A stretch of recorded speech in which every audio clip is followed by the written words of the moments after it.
এর আগের এপিসোডে দেখলে শীতলাক্ষেত থেকে আমরা কিভাবে কৌশানি এসে পৌঁছালাম।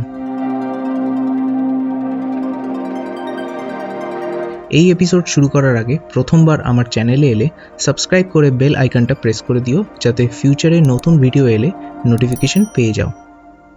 তাহলে শুরু করা যাক।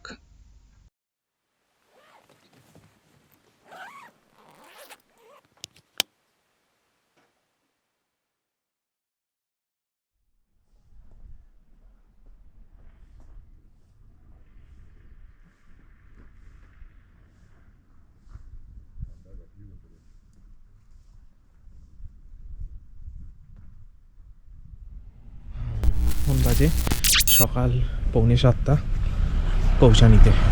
আজকে হচ্ছে 26শে ডিসেম্বর 2021। এখন টেম্পারেচার প্রায় 2 বা 3 ডিগ্রি সেন্টিগ্রেড। এখন আমরা উঠেছি সানরাইজ দেখার জন্য। দেখা যাক কতটা কি দেখা যায়।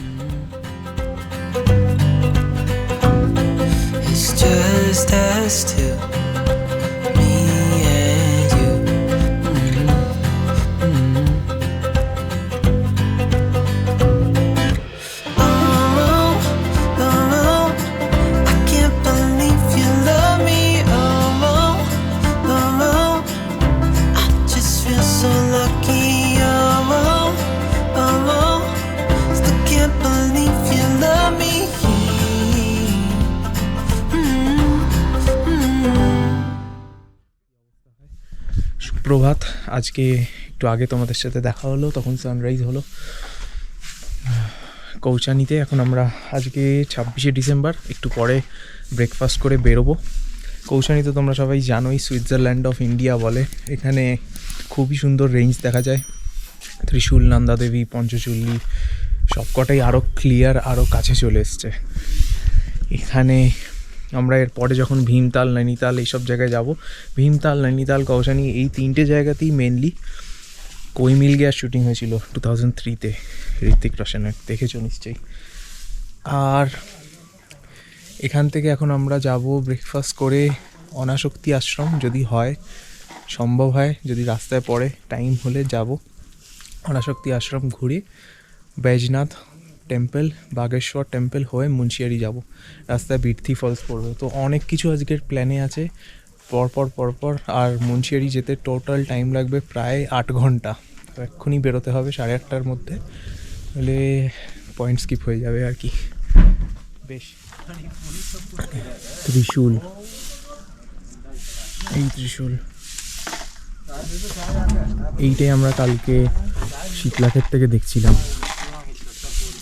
এটা আমি জানি না কি হাতি পর্বত না কিছু একটা বলছিল। এই যে নন্দাদেবী।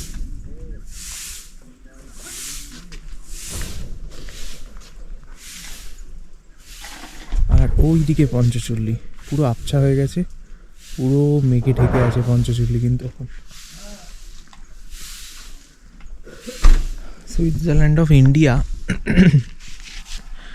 মহাত্মা গান্ধী 1919 যখন সাল ছিল, সেই সালে এসে সেই কৌশানিকে দেখে মনে ছিল যে ইন্ডিয়ানসরা সুইজারল্যান্ড কেন যায়, যখন এখানে এত সুন্দর বিউটি, এত সুন্দর আর কি বিউটি যদি থাকে, তখন কেন সুইজারল্যান্ড যায়। তাই জন্য এই জায়গাটার নাম সুইজারল্যান্ড অফ ইন্ডিয়া দেওয়া হয়েছিল। সত্যি খুবই ভালো জায়গা। ওয়েদার ক্লিয়ার হলে খুব ভালো লাগে আর কি। অলমোস্ট আমি বলবো 60% ক্লিয়ার। আরও ক্লিয়ার হলে আরও ভালো হতো, বাট এনিওয়েজ যা দেখা যাচ্ছে তাই যথেষ্ট।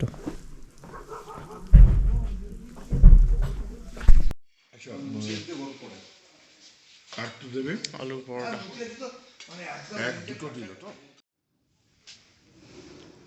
চলো রুম, টাটা কৌশানি। ব্রেকফাস্ট সেরে চেক আউট করে সবার আগে আমরা গেলাম অনাশক্তি আশ্রমে, যেটা আমাদের হোটেল থেকে 10 মিনিট দূরত্বে ছিল।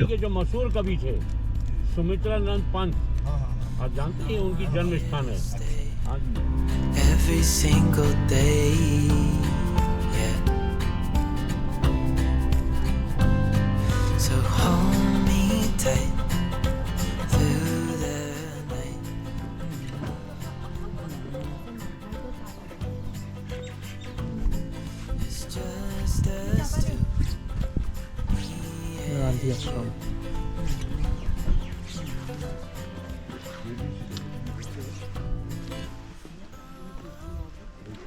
এগুলো সব ঘর থাকার, এগুলো থাকার এটা হচ্ছে এ টাইপের কনফারেন্স টাইপের।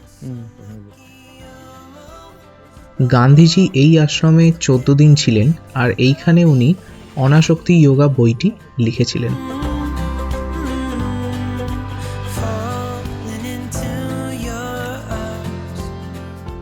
কৌশানি থেকে মুন্সিয়ারি হলো approximately 180 kilometres, ETE 8 hours.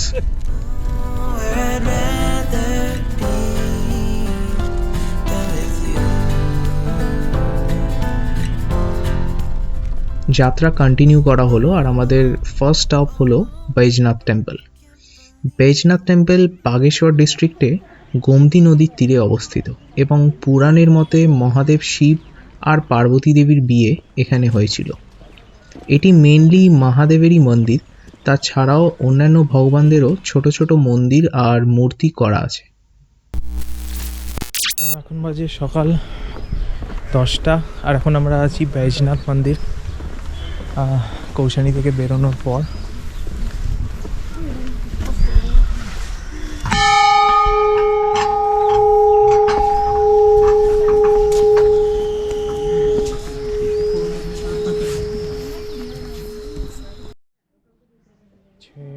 Baijnath মন্দির শিবের মন্দির, এটা অনেক পুরনো মন্দির।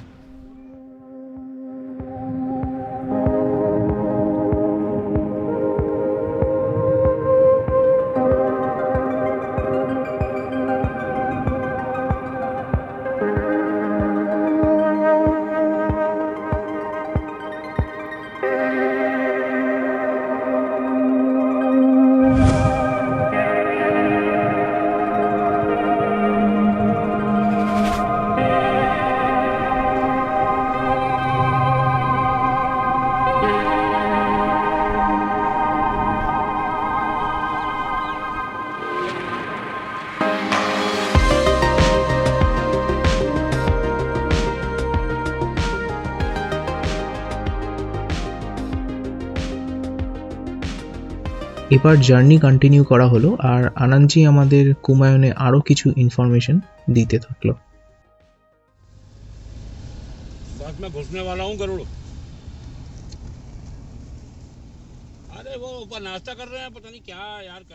তোমরা বিউটিফুল কুমায়ুন্সের রাস্তা এনজয় করো।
সারিগু নদীর উৎসটা কি? পিন্ডারি গ্লেসিয়ার?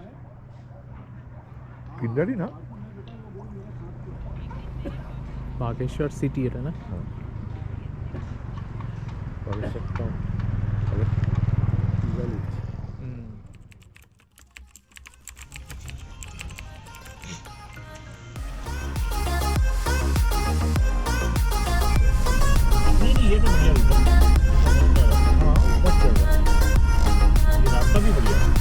चौकोरी तक तो बहुत ही बढ़िया है।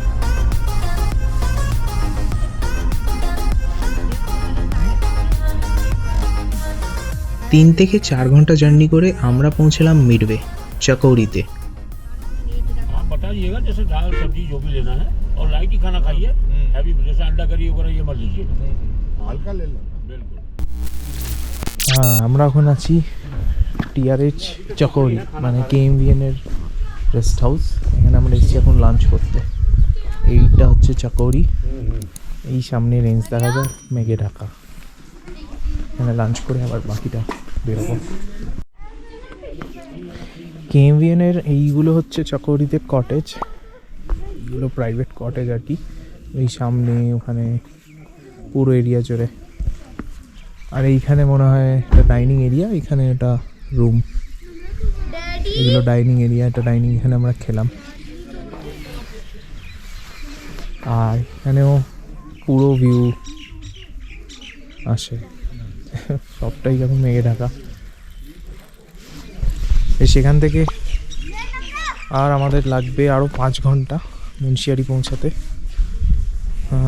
মাঝখানে কি যেন রামগঙ্গা একটা নদী আসবে, ওই নদীটা ক্রস করে তারপর মুন্সিয়ারি পৌঁছাবো। মুন্সিয়ারিতে অলরেডি কিন্তু স্নোফল হয়ে গেছে বলছে, আর বৃষ্টি হওয়ার চান্সও খুব একটা ভালোই আছে, মানে বেশি আছে। ঠিক আছে, দেখা যাক কি আসে, ভাগ্যে কি আছে দেখা যাক, তাহলে দেখা হবে। চলো। চাকৌরি থেকে লাগবে আরও 5 ঘন্টা, তাই বেরিয়ে পড়লাম লাঞ্চ করে।